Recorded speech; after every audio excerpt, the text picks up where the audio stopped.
If you loved Donnie Darko, shopped at Hot Topic, and blasted My Chemical Romance on the ride to school, then chances are you'll dig The Crow. The R-rated movie, now in theaters, taps into a very particular brand of millennial nostalgia for moody 2000s films such as Twilight and Underworld, which had similarly dark palettes, emo music, and hyper-stylized action. In other words, The Crow might make you feel like you're 15 all over again. We're all still teens inside, director Rupert Sanders says with a laugh. Luckily, we work in an industry that can keep us in Neverland. The Crow follows a recovering addict named Eric, Bill Skarsgård, who uses supernatural abilities to try to save his dead girlfriend, Shelley, FKA Twigs, from the depths of hell. The movie is a fresh take on the 1994 original film starring Brandon Lee, which spawned an immensely popular soundtrack. That album hit #1 on the Billboard 200 chart and was later certified platinum with more than 3 million copies sold in the US, according to the Recording Industry Association of America.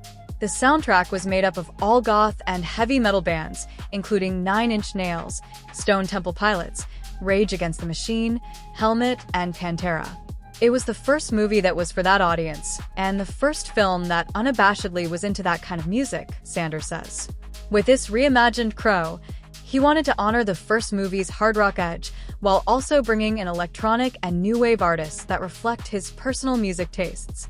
It's really about people who have been making dark love songs and melancholy music across the last 30 years, Sanders explains. For the terrific new soundtrack, the British filmmaker looked to some of his favorite acts growing up in the late 80s and early 90s, including Joy Division, Disorder, Enya, Boadicea, and Gary Newman, M.E.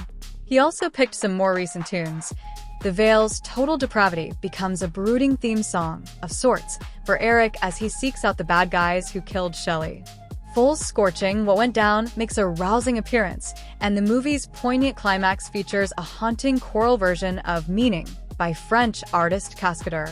Meaning is very beautiful and really worked for Eric's state of mind, Sanders says.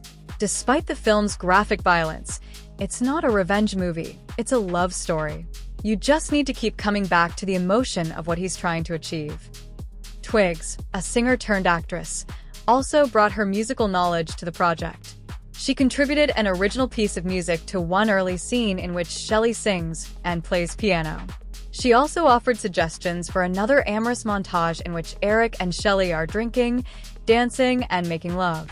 I put on my playlist and Twigs was like, "Dude, it's not my uncle's wedding," Sanders says.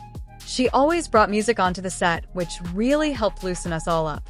We all became a happy family. It was very communal and creative in that way.